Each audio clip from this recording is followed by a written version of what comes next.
Mother Theresa यांनी नम्रता आणि ऐक्य यांच्यातील संबंधांवर भर देऊन म्हटले होते की केवळ नम्रता आम्हाला ऐक्याकडे घेऊन जाईल आणि ऐक्य आम्हाला शांतीकडे घेऊन जाईल. काय आम्ही नम्रतेने वागतो?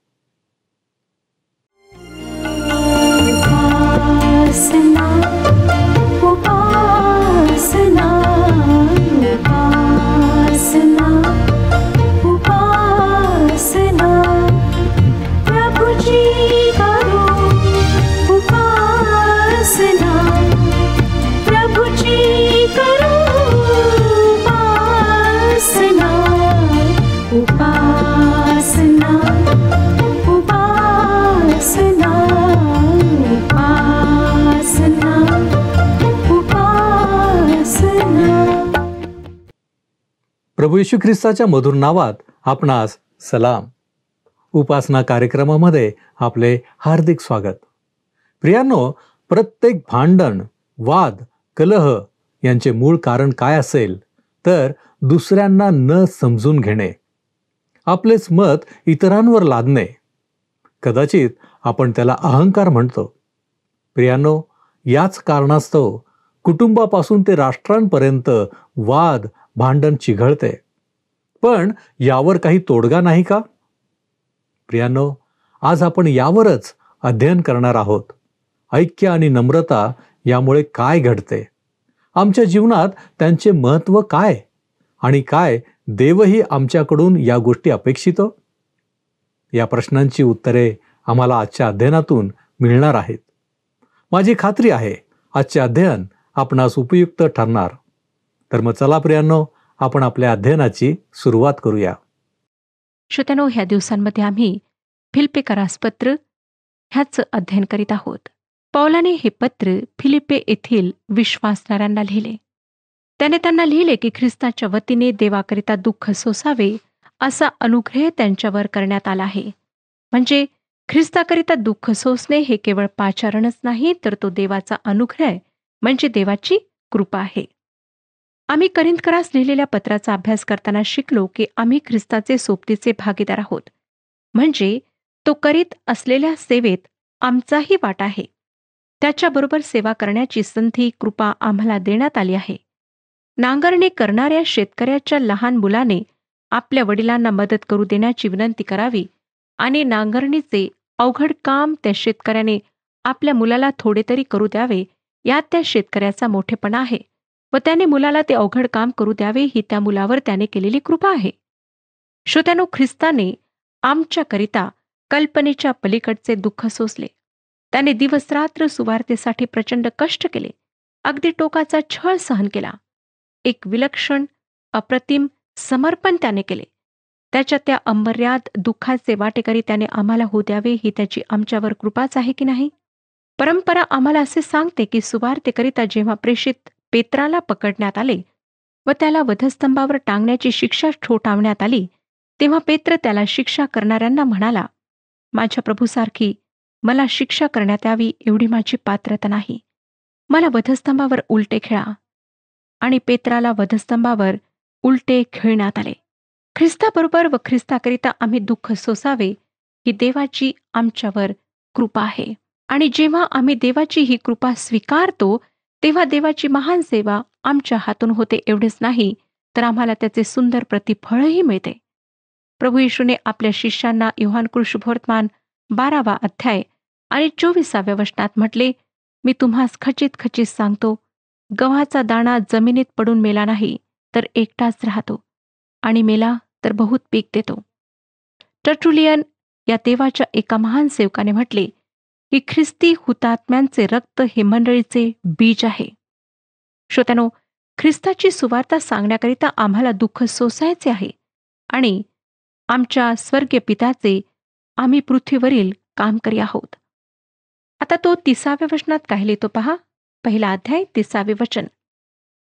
मी जे युद्ध केले ते तुम्ही पाहिले व आता मी जे करीत आहे म्हणून तुम्ही ऐकता तेच तुम्हीही करीत आहात. ख्रिस्ताकरिता दुःख सहन करणे म्हणजे काय हे पौलाला नक्की माहीत होते. ख्रिस्तासाठी दुःख सहन हे देवाने आमच्यापासून मुख लपविण्याचे चिन्ह नाही श्रोत्यानो, तर आशीर्वादाचे चिन्ह आहे. आता या वचनासह पहिला अध्याय संपत आहे. या अध्यायात आपण ख्रिस्ती जीवनाचे तत्वज्ञान पाहिले. या अध्यायाचा सारांश आम्हाला एका वचनात देता येईल. ते वचन म्हणजे, मला जगणे हे ख्रिस्त व मरणे हे लाभ आहे. आता आपण या पुस्तकाच्या दुसऱ्या अध्यायाच्या अभ्यासाला सुरुवात करणार आहोत. या अध्यायाची मध्यवर्ती कल्पना आहे ख्रिस्ती जीवनाचे उत्कृष्ट उदाहरण किंवा नमुना. पहिल्या अध्यायात आपण पाहिले की पौलाच्या जीवनाचा ख्रिस्त हा केंद्रबिंदू होता. आता या अध्यायात आपण ख्रिस्ती जीवनाचा नमुना म्हणजे ख्रिस्ताचे मन या विषयाचा अभ्यास करणार आहोत. हे अनुकरण नाही श्रोत्यानो. आज लोक ख्रिस्ताला अनुसरण्याविषयी बोलतात. याचा अर्थ काय हे मला या लोकांना विचारावेसे वाटते. विशेष रीतीने जेव्हा ते बोलतात तसे त्यांचे आचरण नसते, तेव्हा मला त्यांना तसे विचारावेसे वाटते. ते ख्रिस्ताची नक्कल करू पाहतात काय? जेव्हा पॉल म्हणतो की ख्रिस्त हा ख्रिस्ती जीवनाचा उत्कृष्ट कित्ता आहे किंवा उत्कृष्ट नमुना आहे, तेव्हा तो अनुकरण किंवा नकल याविषयी बोलत नाही. तो ख्रिस्ताच्या आयतीकरणाविषयी बोलतो. म्हणजे ख्रिस्ती जीवनासाठी आमच्यामध्ये ख्रिस्ताचे मन किंवा त्याची चित्तवृत्ती असायला हवी व ती फक्त देवाच्या आत्म्याच्या सामर्थ्याने असू शकते. फार पूर्वी मी एक गोष्ट शिकले की मी जेव्हा काही गोष्टी स्वतःच्या बुद्धीने करते तेव्हा त्या मी अजिबात बरोबर करीत नाही आणि मला दुराग्रही म्हणून दोषी ठरविल्या जाते व स्वतःच्या बुद्धीने पाऊल टाकण्याकडे माझा कल आहे. परंतु आता जेव्हा असे करण्याचा मी प्रयत्न करते तेव्हा मी लगेच प्रभूला म्हणते, प्रभू, आता ह्या गोष्टींचा तू ताबा घ्यावास असे मला वाटते. आणि प्रभू जेव्हा त्या गोष्टी त्याच्या ताब्यात घेतो तेव्हा त्या अगदी सुरळीत बनतात. श्रोत्यानो, आम्ही मागे बसून देवाच्या आत्म्याला कार्य करताना पाहण्याचे शिकले पाहिजे. याचा अर्थ असा नाही की आम्ही अगदी रिकामटेकड्या माणसासारखे बसावे, तर परमेश्वराने आम्हाला जे कार्य आखून दिले आहे ते आम्ही करावे आणि त्यासाठी सामर्थ्य व स्फूर्ती देवाच्या आत्म्याद्वारे येते. या अध्यायामध्ये ख्रिस्ताच्या व्यक्तित्वाविषयी असलेले एक फार मोठे धर्मशास्त्रीय विधान आहे आणि शतकानुशतके हे विधान फार मोठ्या वादांना कारणीभूत झाले आहे. बहुतेक याच एका गोष्टीमुळे युरोप विभागला गेला. दुसऱ्या कोणत्याही कारणापेक्षा हे विधान त्यासाठी मोठे कारण आहे. या वचनातून केनोसिस या सिद्धांताचा जन्म झाला. ख्रिस्ताने जेव्हा मानवी रूप घेतले तेव्हा त्याने स्वतःला स्वतःच्या देवत्वापासून रिक्त केले असा हा सिद्धांत आहे. या अध्यायातून आम्ही हे शिकणार आहोत की ख्रिस्ताने स्वतःला त्याच्या देवत्वापासून रिक्त केले नाही. या वादग्रस्त बाबीचा विचार करण्यापूर्वी आपण व्यावहारिक बाजू पाहणार आहोत. हे पत्र व्यावहारिक आहे. फिलिप्पियरास पत्र 2 अध्याय आणि 1 वचन आम्हाला सांगतं, ह्यावरून ख्रिस्ताच्या ठायी काही आश्वासन, प्रीतीचे काही सांत्वन, आत्म्याची काही सहभागिता, काही कळवळा व करुणा ही जर आहेत. श्रोत्यानो, या वाक्यातील जर तर चा उपयोग परिस्थिती दर्शविणारा नाही. तुमच्या लक्षात येईल की पॉल बऱ्याचदा जर तरची भाषा वाद सादर करण्यासाठी वापरतो.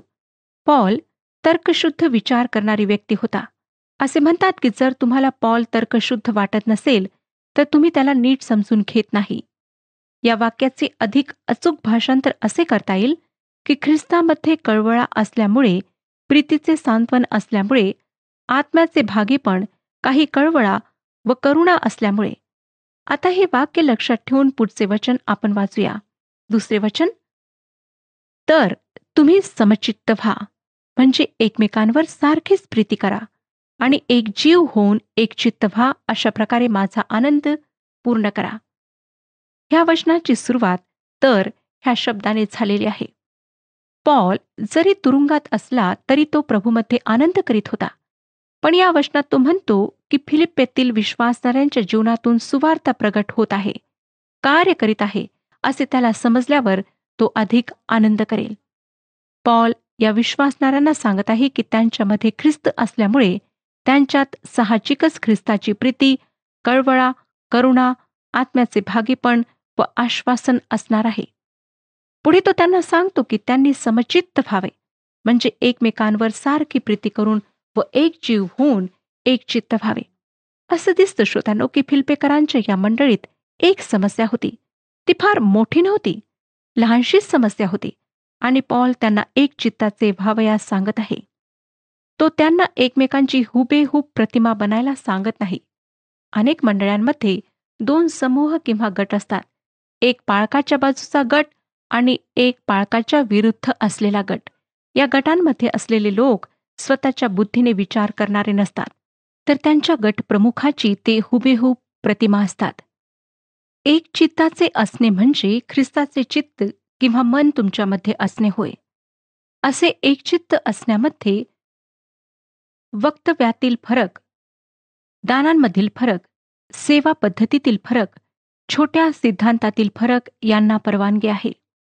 या गोष्टींविषयी आमचे मतभेद असले तरी आम्ही एकमेकांचे वैरी बनत नाही. जर आमच्यामध्ये ख्रिस्ताचे मन असेल तर आम्ही आमच्या विश्वासाच्या मुख्य तत्वांविषयी एकमत होऊ शकतो. ख्रिस्ताचे मन आमच्यामध्ये असणे याचा अर्थ हाही आहे की आम्ही एकमेकांवर सारखी प्रीती करावी व एक जीव होऊन एक चित्त व्हावे. नवीन करारामध्ये अशा प्रकारे एकमेकांवर प्रीती करण्याविषयी अनेक ठिकाणी बोध करण्यात आला आहे. उदाहरणार्थ, योहानाचे पहिले पत्र 4 अध्याय 7 आणि 8 वचनांमध्ये आम्हाला सांगण्यात आले आहे. योहानाचे पहिले पत्र 4 अध्याय 7 आणि 8 वचने. प्रियांनो, आम्ही एकमेकांवर प्रीती करावी, कारण प्रीती देवापासून आहे आणि जो कोणी प्रीती करतो तो देवापासून जन्मलेला आहे आणि देवाला ओळखतो. जो प्रीती करीत नाही तो देवाला ओळखत नाही. तसेच याच अध्यायाच्या 20व्या व 21व्या वचनात पवित्र शास्त्र सांगते, मी देवावर प्रीती करतो असे म्हणून जर कोणी आपल्या भावाचा द्वेष करतो तर तो लबाड आहे. कारण जो आपल्या भावावर ज्याला त्याने पाहिले आहे त्याच्यावर प्रीती करीत नाही, त्याच्याने ज्या देवाला त्याने पाहिले नाही त्याच्यावर प्रीती करवत नाही. आणि जो देवावर प्रीती करतो त्याने आपल्या भावावरही प्रीती करावी ही आज्ञा त्याच्यापासून आपल्याला आहे. आणि जेव्हा ख्रिस्ताची प्रीती आमच्या ठायी असते तेव्हा आम्ही एकमेकांविषयी सहनशील होतो. जसे इमारत बांधण्यासाठी भिंतीच्या दगडांना एकमेकांमध्ये सांधण्यासाठी चुना किंवा सिमेंटची गरज असते, तसे मंडळीतले ऐक्य टिकण्यासाठी ख्रिस्ताची प्रीती आवश्यक आहे. तसेच ख्रिस्ताच्या ठायी असलेले आश्वासन, प्रीतीचे काही सांत्वन, आत्म्याचे काही भागीपण, कळवळा व करुणा यांचीही गरज आहे. व फिलिप्पेकरांनी या सर्वांसह समचित्त व्हावे अशी अपेक्षा पॉल करतो.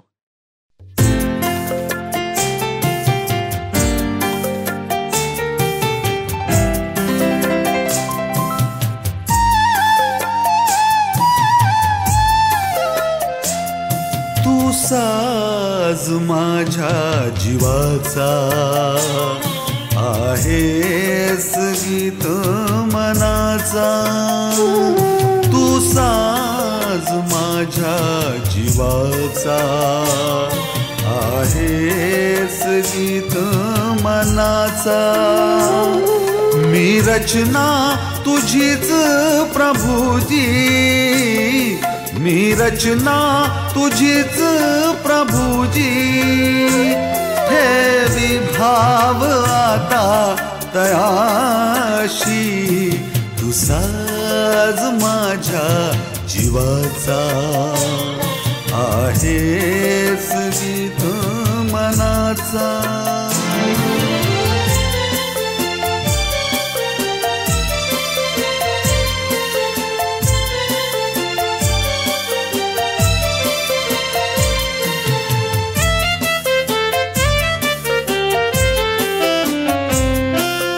येशूची प्रीती वर्णीती त्रिभुवनात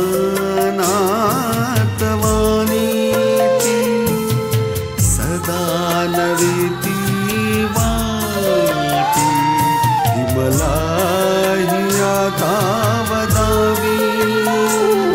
प्रीती प्रभूची गावी, प्रीती प्रभूची गावी. त्याची ही कृत्ये वर्णावी. तू साज माझ्या जीवाचा आहेस गीत मनाचा.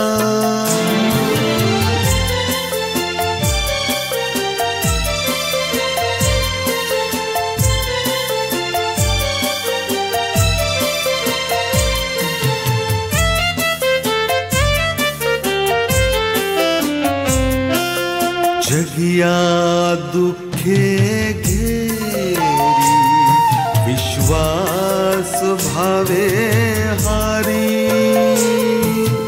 पहिली ही शांती लोकी येशूची प्रीती वदावी. प्रीती प्रभूची गावी. प्रीती प्रभूची गावी. त्याची ही कृत्ये वर्णावी. तू साज माझ्या जीवाचा. आहेस गीत मनाचा. मी रचना तुझीच प्रभुजी. मी रचना तुझीच प्रभुजी. ठेवी भाव आता तयाशी. तू साज माझ्या जीवाचा. आहेस गीत मनाचा. तू साज माझ्या जीवाचा. दुसरा अध्याय आणि 3ऱ्या वचनात तो म्हणतो, तुमच्या चित्तवृत्तीत तट पाडण्याचे किंवा पोकळ अभिमान धरण्याचे काही नसावे, तर लीनतेने एकमेकास आपणापेक्षा श्रेष्ठ मानावे. तुम्हाला आठवतच असेल श्रोत्यांनो, की पौलाने या गोष्टीचा पूर्वी उल्लेख केलेला आहे. तो म्हणाला की काही लोक हेवा व वैरभाव बाळगून ख्रिस्ताची घोषणा करतात. आणि आता तो म्हणतो की तुमच्यामध्ये तट पाडण्याचे किंवा पोकळ अभिमान धरण्याचे काही कारण नसावे. माझे म्हणणे असे आहे की आजच्या मंडळीतील भेदांचे कारण सैद्धांतिक मतभेद नाहीत, ते तट पाडण्याच्या वृत्तीमुळे व हेव्यामुळे आहेत. त्रास देणे हे काही लोकांना अगदी सहज जमते. पौलाचा हा बोध तुमच्या चित्तवृत्तीत तट पाडण्याचे किंवा पोकळ अभिमान धरण्याचे काही नसावे, हा बोध जर आम्ही सर्वांनी आचरणात आणला तर मला वाटतं आजच्या मंडळांमधले 90% किंवा 100% ही प्रश्न सुटतील. जर तुम्ही तुमच्या मंडळीत वैरभावाने काही कृत्य करीत असाल तर तसे करणे सोडून द्या. लोकांनी तुम्हाला ओळखावे, मान द्यावा असे तुम्हाला वाटत असेल म्हणून तुम्ही मंडळीत काही सेवा करीत असाल तर तेही चुकीचे आहे. संघटनांच्या सभांना जायला मला आवडत नाही. याचे एक कारण म्हणजे आभार प्रदर्शनाच्या कार्यक्रमाचा मला कंटाळा येतो. कोणी एखादी जादा खुर्ची दिली, कोणी अमुक इतके पैसे दिले, कोणी अशी धावपळ केली म्हणून त्यांचे आभार मानल्या जातात व त्यामध्ये एखादे नाव चुकून जर सामील करण्यात आले नाही तर समस्या निर्माण होते. ख्रिस्ती लोक जी सेवा करतात तिची प्रशंसा व्हावी, तिला मान मिळावा याची गरज आहे काय? प्रभू येशूने त्याच्या शिष्यांना याबाबत लूक शुभवर्तमान 17 अध्याय 9 आणि 10 वचनांमध्ये सांगितले. लूक शुभवर्तमान 17 अध्याय 9 आणि 10 वचने. सांगितलेली कामे दासाने केली म्हणून तो त्याचे उपकार मानतो काय? तसे तुम्हीही तुम्हाला सांगितलेली सर्व कामे केल्यावर आम्ही निरुपयोगी दास आहो, जे आमचे कर्तव्य आम्ही करायचे होते तेच आम्ही केले आहे असे म्हणा. आम्हाला ख्रिस्ताने सेवेचा आदर्श घालून दिला आहे आणि त्यानुसार जर आम्ही प्रत्येकजण चाललो तर मंडळीमध्ये नक्कीच सौख्याचे वातावरण निर्माण होईल. पॉल फिलिपेतील विश्वासणाऱ्यांना सांगतो की त्यांनी लीनतेने एकमेकास आपणापेक्षा श्रेष्ठ मानावे. कदाचित युदिया व संतुखे यांच्यातील समस्या हीच होती. दुसरी आपल्याला तुच्छ लेखते आहे असे या दोघींना एकमेकींविषयी वाटत असावे. या वचनाप्रमाणे आम्ही जर चाललो तर माझा विश्वास आहे श्रोत्यानो की आमच्या मंडळांमधील गायन विभागातली पुष्कळ प्रश्न सुटतील. मला ही लोक का गायची संधी देत नाही, अमुक अमुक व्यक्तीपेक्षा माझा आवाज अधिक मधुर आहे अशी कुरकुर बंद होईल. हीच गोष्ट समित्यांनाही लागू करता येईल. मंडळीच्या पदाधिकाऱ्यांमध्ये अधिकार किंवा सत्तेविषयी जो संघर्ष काही मंडळांमध्ये चालतो तो देखील नष्ट होईल. 2 अध्यायाच्या 4 वचनात पॉल म्हणतो, तुम्हातील कोणी आपलेच हित पाहू नये तर दुसऱ्याचेही पाहावे. दुसऱ्याचे हा शब्द येथे महत्वाचा आहे. दुसऱ्या एका कार्यक्रमाच्या निर्मात्याकडून काही दिवसांपूर्वी एक पत्र आले. ते पत्र वाचून मी खरोखर भारावून गेले. त्या पत्रासोबत या व्यक्तीने आमच्या कार्यक्रमाकरिता एक भेट देखील पाठवली होती. त्या व्यक्तीने लिहिले, तुमचा कार्यक्रम एक सुंदर आशीर्वाद आहे. मला या व्यक्तीविषयी काही माहिती नाही, परंतु या व्यक्तीविषयी मी एक गोष्ट ओळखली आहे आणि ती म्हणजे की या व्यक्तीमध्ये ख्रिस्ताची चित्तवृत्ती आहे. या वचनातील म्हणजे तुम्हातील कोणी आपलेच हित पाहू नये तर दुसऱ्याचेही पाहावे, या वचनातील बोध त्याने आचरणात आणला होता. त्याच्या त्या पत्राने मला नम्रता शिकवली. या उतार्यात दुसऱ्याचे किंवा दुसरे हा शब्द महत्वाचा आहे. दुसऱ्यांना महत्त्व देणे हे ख्रिस्ती विश्वासाचे कार्य आहे. प्रभू येशू स्वर्गीय गौरव सोडून या पृथ्वीवर का आला?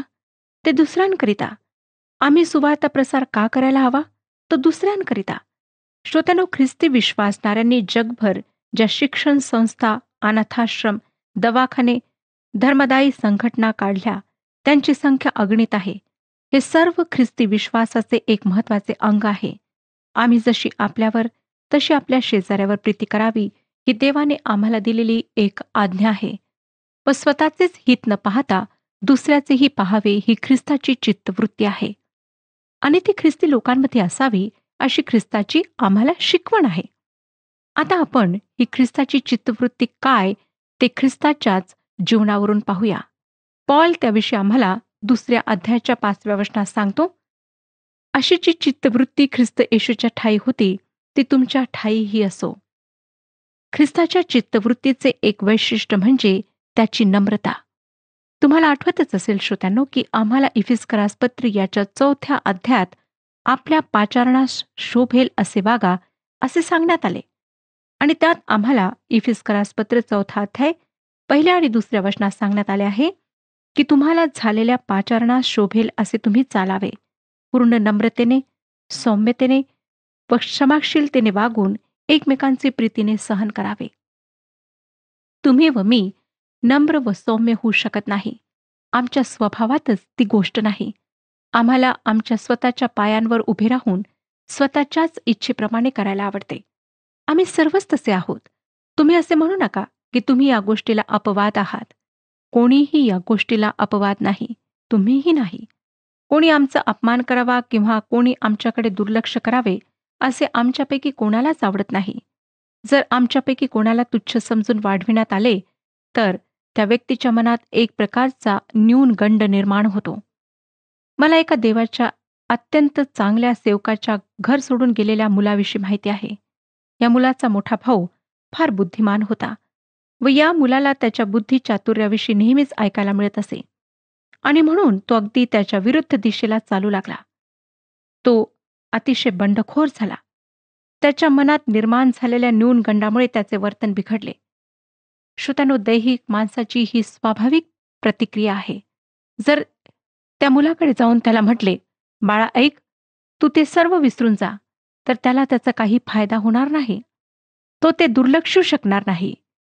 ज्या व्यक्तीचा ख्रिस्तामध्ये नव्याने जन्म झालेला नाही ती व्यक्ती कधीही नम्रतेची जागा स्वीकारायला तयार होणार नाही. आता पवित्र शास्त्रातील एक फार महत्त्वाच्या धर्मशास्त्रीय विधानाकडे आपण लवकरच वळणार आहोत. काहींच्या मते हे वचन प्रभू येशूच्या व्यक्तित्वाविषयी असलेले नवीन करारातील सर्वात मोठे सैद्धांतिक विधान आहे. त्याला केनोसिस या नावाने ओळखल्या जाते. त्याचा अर्थ रिक्त करणे असा आहे.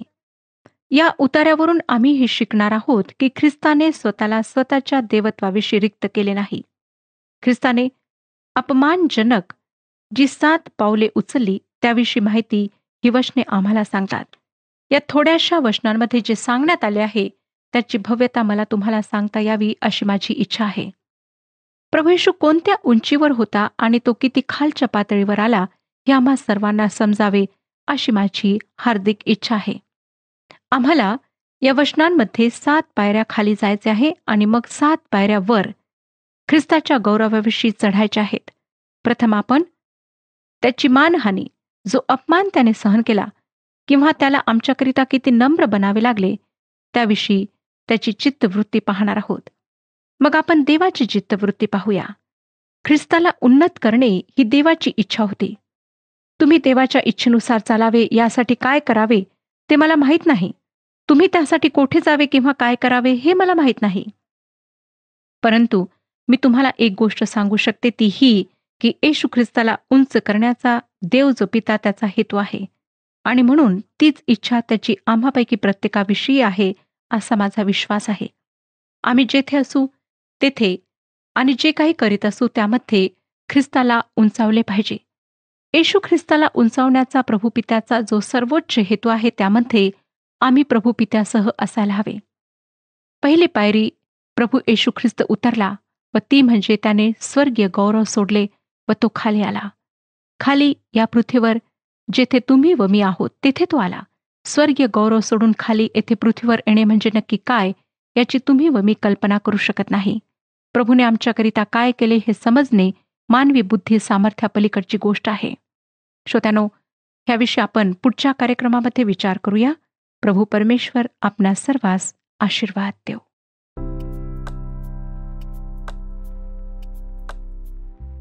मागील कार्यक्रमातील प्रश्नाचे उत्तर आहे: 1. पौल म्हणतो, जगणे हे ख्रिस्त आणि मरणे हा लाभ आहे.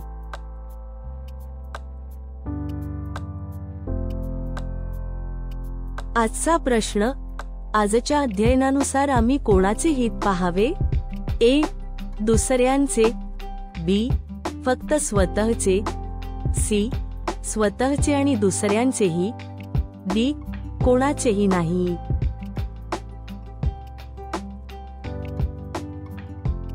प्रियांनो, या प्रश्नाचे उत्तर उद्या सकाळी 6 वाजण्याच्या आधी पर्याय ए, बी, सी किंवा डी लिहून आपले नाव, पत्ता आणि ठिकाण यासोबत मोबाईल नंबर 7021474742 वर SMS किंवा व्हॉट्सॲप करा.